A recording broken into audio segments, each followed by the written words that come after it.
Estimados televidentes, nuevamente desde el Estudio 3 de Canal del Sur, iniciamos una interesante conversación en nuestro programa de Mediodía a Medianoche con nuestros amigos Carlos Cabello y Jorge Carrasco. Esta vez vamos a efectuar la entrevista a través de la plataforma en redes sociales con el doctor Felipe Cabello Cárdenas. Voy a leer una sucinta biografía de él. El doctor Felipe Cabello estudió en la Escuela Anexa y en el Liceo de Ancud. Se graduó de médico en la Universidad de Chile e hizo estudios de posgrado en resistencia microbiana y antibióticos en la Universidad de Chile. Posteriormente, el doctor Cabello se va al Michael Reese Hospital de Chicago, en la Universidad de Stanford, en California también. Realizó algunos estudios y también el doctor Cabello es profesor de microbiología e inmunología, vitalicio, dice su currículum, en el New York Medical College en New York, desde donde vamos a hacer el contacto con él para hablar acerca del tema de la marea roja, fenómeno que nos está afectando ya desde hace un par de semanas acá en Chiloé, en particular en Ancud. Queremos saber cómo va a ser la repercusión de este fenómeno que vuelve a rebrotar en nuestra provincia. Vamos a hacer unos ajustes pertinentes. Estamos tratando de tener un buen audio, ya, de manera tal de que nuestros televidentes puedan tener un relato bastante claro de las preguntas que se le van a plantear acá al doctor Felipe Cabello. Creo que ya estamos por hacerlo la entrevista. Vamos a ver cómo está acá nuestro director y el equipo acá de Canal del Sur. Se escucha un poco distorsionado todavía. Están haciendo los ajustes pertinentes. Ahora se escucha mejor. Mi querido amigo aquí, Carlos Cabello, va a iniciar el diálogo con el doctor Felipe Cabello. Carlos. ¿Qué tal, Felipe? ¿Cómo estás? Es un agrado nuevamente poder conversar contigo en relación al tema de la marea roja, que nos entregue más antecedentes para conocer las implicancias de este fenómeno. En el año 2016 se presentó una crisis bastante fuerte relacionada con la marea roja, y en la entrevista que tuvimos el año pasado, que tuvimos acá, tú decías que este fenómeno se podía repetir en el futuro cercano. Exactamente, porque si uno estudia los fenómenos de marea roja en el mundo, verá que son fenómenos que se producen sucesivamente a través del tiempo, a no ser que se mitiguen las condiciones que los producen. Por ejemplo, yo el año 2005 escribí un artículo diciendo que en la región de los lagos probablemente iba a haber una intensificación de las mareas rojas, atendiendo a la información publicada en otras regiones marítimas del mundo como el Golfo de Helsinki, la bahía de Hong Kong, el mar de Japón, donde una vez que estos fenómenos empezaron, se comenzaron a repetir durante todos los años y a veces con mayor intensidad. De tal manera que eso es algo que se podía predecir y yo lo escribí hace ya 13 años atrás. Jorge, tú también querías hacerle una consulta al doctor Felipe Cabello. Doctor Cabello, en la actualidad se afirma, incluso por las autoridades en los temas marítimos, que el cambio climático es una de las causas del boom de las microalgas. ¿Cuál es su opinión al respecto? El cambio climático es una de las causas, indudablemente, porque las algas son organismos microbiológicos que necesitan para crecer nutrientes, la temperatura y ciertas sustancias químicas y un pH adecuado. Pero el aumento de la temperatura es solamente una de las condiciones que aumenta la posibilidad de que se produzcan florecimientos de algas nocivas. En los florecimientos que yo describí anteriormente, en en el mar Báltico, perdón, creo que dije Helsinki, pero era en el mar Báltico y en la bahía de Hong Kong y en el mar del Japón. Las mareas rojas se debían en esa época, de 20 o 30 años atrás, al aumento de nutrientes. La eutrofización producía ya sea por la agricultura o por el alcantarillado y tal vez en el mar del Japón por la acuicultura y otras actividades humanas. De tal manera que el cambio climático es uno de los factores, pero no es, por supuesto, no es el único factor. Doctor Cabello, por otro lado, también hay voces que señalan que la actividad salmonera tendría un efecto en la presentación del fenómeno. ¿Qué piensa usted de ello? Mira, uno no puede decir directamente que eso sea así, pero se puede hacer un estudio, por ejemplo, de cuál es la actividad humana en el mar interior de Chiloé y en el seno y en el fiordo de Reloncaví, que introduce mayores nutrientes y mayores cambios en el ambiente marino. ¿Es el alcantarillado? ¿Es la actividad agrícola o es la salmonicultura? Y yo creo que eso se puede hacer y se puede calcular de una manera bastante fácil, ver cuál es la actividad que produce este tipo o sea, que produce factores que aumentan este tipo de fenómenos. Ahora, la acuicultura, además de producir un aumento de nutrientes que facilitaría la aparición de florecimientos de algas nocivas, también produce degradación ambiental, también produce introducción de químicos al ambiente marino que podrían afectar al equilibrio ecológico que existe en el ambiente marino, que evita que haya florecimientos de algas nocivas. Por ejemplo, los antibióticos podrían teóricamente eliminar a bacterias que son antialgas y favorecer el florecimiento de las algas. Otro fenómeno que se ha visto que favorece los florecimientos de algas nocivos es la pesca excesiva, por ejemplo, porque existe todo un equilibrio en el ambiente marino y si uno lo rompe, existen seres vivientes en él que proliferan más, como son las algas. En relación a la toxina, es muy interesante saber si es posible obtener algún tipo de vacuna o inmunización para la población humana que pueda estar afectada. ¿Es posible eso? Bueno, mire, yo creo que sí. O sea, de hecho, si usted revisa la literatura sobre florecimientos de algas nocivas, existe un gran cuerpo de literatura en inglés y alguna en castellano que se han publicado, y las cosas que se tienen que investigar son bastante, diría yo, sabidas, y me imagino que que existe gente en Chile que puede hacerse. De hecho, hay aproximaciones de principios de los años 2000, de principios de siglo, donde se calculaba que por ejemplo, la eutrofización producida por la acuicultura equivalía a la actividad de una ciudad de 2 o 3 millones de habitantes al año. Produciría el mismo aumento de nutrientes en el mar. De tal manera que existe un amplio conocimiento acerca de esto, y en Chile existen los científicos que lo pudieran investigar. O sea, de eso yo no tengo ninguna duda. Doctor, ¿existen en Chile los conocimientos científicos necesarios para enfrentar la marea roja y sus consecuencias? ¿Qué opina al respecto? Yo creo que teóricamente sería posible hacer esto, porque las toxinas son pequeñas moléculas que son capaces de estimular el sistema inmune, y teóricamente se podrían producir vacunas contra ellas, pero figúrese usted, eso implicaría vacunar a una gran población humana. No se sabe cuánto duraría la inmunidad.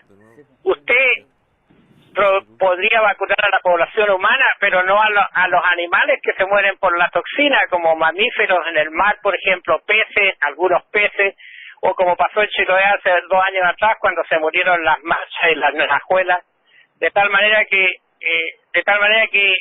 teóricamente lo de la vacuna sería posible, pero yo creo que todos estos fenómenos, como han sido probados, por ejemplo, en el Japón, en Hong Kong, en el mar Báltico, se previenen con la eliminación de los factores que las favorecen, además del cambio climático, como son la pesca excesiva, el deterioro del ambiente marino, de los nichos ecológicos, el exceso de químicos en el mar, el exceso de nutrientes. Y por ejemplo, en el mar de Japón disminuyeron el 50% las mareas rojas, eliminando o disminuyendo el acceso de nutrientes al mar, de tal manera que en la literatura existen casos en que estos fenómenos se han podido prevenir. Probablemente ahora será más difícil porque hay un aumento de la temperatura del mar, pero yo creo que existe la ciencia como para instaurar políticas que puedan ser capaces de prevenir estos fenómenos en el futuro. Felipe, es un hecho comprobado a nivel nacional que, sobre todo en el manejo de los recursos naturales, el Estado es fiscalizador de muchas de estas actividades forestales, pesqueras, ganaderas, y se dice que el Estado no tiene los recursos humanos, ni de infraestructura, ni operacionales, que le permitan hacer una buena fiscalización de estas actividades. En el caso del fenómeno que actualmente nos interesa, ¿crees tú que también esta situación es efectiva, que el Estado no puede fiscalizar como debería ser? Yo no puedo opinar acerca de esto en realidad, pero lo que sí yo encuentro que es loable es que a pesar de la intensidad de las mareas rojas, los servicios de salud del gobierno chileno han sido capaces de prevenir a través de la detección de los florecimientos de algas nocivas, de las toxinas, la intoxicación humana. Si uno mira el área afectada y el número de individuos que han sido afectados por intoxicaciones por algas, yo creo que el gobierno en ese sentido se ha mostrado bastante efectivo en la prevención de las intoxicaciones de humanos. ¿Me entiende usted? Yo creo que eso sí. Respecto al medio ambiente, bueno, ahí en realidad yo no puedo opinar. Pero existe manera de hacer controles del medio ambiente. Y existe manera de hacer experimentación con algas y ver qué efecto tienen los nutrientes, la temperatura, el pH, la presencia de otros organismos como bacterias, por ejemplo, en el ambiente. O sea, hay todas unas líneas de investigación que se pueden desarrollar con ello. No hay ninguna duda. Doctor, sería interesante saber si hay alguna manera de anticipar y controlar el desplazamiento de la marea roja acá en Chiloé. No le escuché la pregunta, ¿puedo repetirla? Hubo una interrupción en la comunicación. Doctor, sería interesante saber si hay alguna manera de anticipar y controlar el desplazamiento de la marea roja. Bueno, yo creo que eso escapa a mi experiencia y a mis habilidades técnicas. Lo que yo creo que se podría teóricamente prevenir, o no prevenir, pero por lo menos anunciar las mareas rojas, por ejemplo, contando el número de algas por centímetro cúbico en el mar y viendo cómo esto se desplaza. Pero es una tarea enorme hacer ese tipo de actividades. De tal manera que yo en realidad no tengo experiencia en eso, pero teóricamente yo creo que se podrían hacer. Doctor Cabello, ¿por qué la marea roja ha llegado a Chiloé desde los mares australes, digo? ¿Siempre será así? ¿Siempre tendremos este fenómeno? Bueno, yo he visto la literatura chilena y la literatura chilena dice que las primeras mareas rojas se observaron en el canal de Magallanes y en la zona de Patagonia y después se desplazaron hacia el norte. Ahora es difícil decir si fueron introducidas en esa región de otras partes del mundo y después progresaron hacia el norte por el tráfico marino o por el tráfico incluso de animales. Es imposible decir porque nunca se hicieron las investigaciones adecuadas, pero lo que está claro ahora es que con el fenómeno del año 2016 y los fenómenos que ya se venían desde los años 2003, 2004, que las algas ya están en la región de Chiloé y del seno de Roncaví y el mar interior de Chiloé, y a mi modo de ver no necesitan ser transportadas desde otra parte, basta que existan las condiciones de aumento de la temperatura, exceso de nutrientes, para que empiecen a proliferar de manera nociva. A esta altura yo creo que empezar a ver si vinieron del sur, si de dónde vinieron, yo creo que es un poco una pérdida de tiempo. Lo que hay que hacer es ver cuáles son los factores que las producen: temperatura, eutrofización, exceso de nutrientes, exceso de químicos, exceso de pesca, el escape de salmones, el deterioro de los nichos ecológicos del ambiente marino. Son todos factores que propenden a la formación de mareas rojas. Y lo más importante que hay que tener en cuenta es que todos estos fenómenos, además de afectar la vida en el ambiente marino, tienen el potencial de afectar la salud humana y pues tienen el potencial de afectar también la economía de la región. Y yo creo que las mareas rojas son índices de un tremendo desequilibrio ecológico del ambiente marino en la región de los lagos y también en la región de Aysén, que necesita ser investigado. Necesita ser investigado para prevenir los probables efectos sobre la población humana y también sobre los recursos marinos y los servicios que pueden presentar los sistemas ecológicos como alimentación, por ejemplo, y actividad económica. En el año 2016, en la costa del Pacífico, la marea roja llegó hasta las costas de Cucao y actualmente está llegando en el área de Mar Brava, mucho más al norte. ¿Hay alguna explicación para este desplazamiento? Bueno, yo creo que las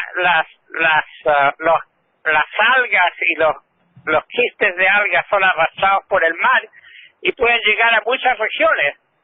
Probablemente en esas regiones están, pero no se detectan porque no alcanzan las concentraciones que las hacen peligrosas para la salud humana. Pero yo creo que están ahí ya, o sea, no porque son transportados por las corrientes marinas. Y yo creo que lo que hay que hacer es ir hacia atrás, y hace 20 años atrás, como yo también lo escribí en ese artículo, un grupo de salud pública de la Universidad de Harvard publicó una serie de artículos en los cuales establecen claramente que el deterioro de los nichos ecológicos del ambiente marino está provocando en el mundo una situación de desequilibrio en estos ambientes que, acompañada del cambio climático, favorece la aparición de nuevos patógenos, de nuevas enfermedades y de nuevas situaciones que no solo van a afectar al ambiente marino per se, sino que van a afectar a la población humana. Por ejemplo, que hace algunos años atrás hubo varias epidemias de vibrio parahemolítico. Bueno, no hay ninguna duda que las epidemias de vibrio parahemolítico en la región de los lagos se debieron probablemente al aumento de la temperatura del mar y también a los cambios en los ambientes marinos, mayor acceso a nutrientes, alteraciones de la microbiología del ambiente marino, alteraciones del sedimento marino. Y este grupo de la Universidad de Harvard lo que decía era que esto potencialmente iba a afectar negativamente la salud humana y de los animales del ambiente marino, porque todo esto está ligado, y que hay que tener una aproximación holística al problema, no solo centrarse en el cambio climático. El cambio climático existe. Nosotros, la gente en Chile, probablemente la posibilidad de modificar el cambio climático es mínima, pero lo que se puede modificar son todos los otros factores que producen un deterioro del ambiente marino, como la eutroficación, la pesca excesiva, el deterioro del ambiente acuático, la anoxia de los sedimentos, que son todas condiciones que favorecen la creación de estos nuevos hechos de salud que están ocurriendo en el mar, las epidemias de vidrio parahemolítico, los florecimientos de algas nocivas. Algunos veranos pasados también estaban los florecimientos de, ¿cómo se llama esta otra especie? De seres que viven en el mar, que producen estos problemas en la piel. ¿Cómo se llaman? Se me ha olvidado en este momento. Las medusas. Las medusas, hay varios artículos en la literatura en que se dice que las medusas están aumentando por las mismas razones que aumentan los florecimientos de algas nocivas, por el aumento de la temperatura en el mar y por el aumento de nutrientes, la eutrofización que están produciendo diversos factores en el mar. Doctor Felipe Cabello, agradecemos su disposición, el tiempo, ya que este tema para nosotros es de vital importancia darlo a conocer acá en la comunidad de Ancud y en general en Chiloé, y sus conocimientos bastan para tener una amplia gama de material en nuestras manos, de entregarlo a la ciudadanía para poder de alguna u otra manera aportar con un grano de arena al conocimiento y además entregar soluciones, creo yo, ¿ya? Para que este fenómeno se vaya mitigando año a año, y el Estado chileno, porque entiendo que es el Estado chileno el que tiene que tomar las riendas de esta problemática, pueda, ¿no es cierto?, con fluidez entregar herramientas a sus científicos y también a quienes están involucrados en esta cadena productiva de los mitíligos, herramientas que les permitan acabar con este flagelo si se puede, ¿ya? Y así, ¿no es cierto?, producir en un mar limpio, que es lo que nos interesa para nosotros y para el futuro, para las generaciones futuras, ¿no es cierto?, que también puedan gozar de los productos que nosotros también nos alimentamos actualmente. Agradecemos nuevamente, repito, su disposición, y también cuando usted desee podemos volver a retomar este contacto vía redes sociales, que es una herramienta que debemos utilizar también para una mejor conversación y un diálogo fluido. Muy bien, bueno, pero yo también estoy a la disposición de ustedes, pero lo que yo creo que ustedes tienen que hacer es tratar de transmitir y difundir la información científica a la comunidad, y sobre todo las proyecciones que estos fenómenos pueden tener a futuro para cientos de miles de personas, de tal manera que es algo que yo creo que es realmente serio y debe abordarse de una manera seria y amplia. Antes de terminar, debo señalar que nuestro programa de Mediodía a Medianoche se transmite los días lunes y miércoles a las 21:15 horas por Canal del Sur, junto a mis queridos amigos Carlos Cabello y Jorge Carrasco. Vamos a hacer un breve alto para iniciar nuestro segundo ciclo, más bien dicho, la segunda parte de nuestro interesante programa del día de hoy. Vamos y volvemos.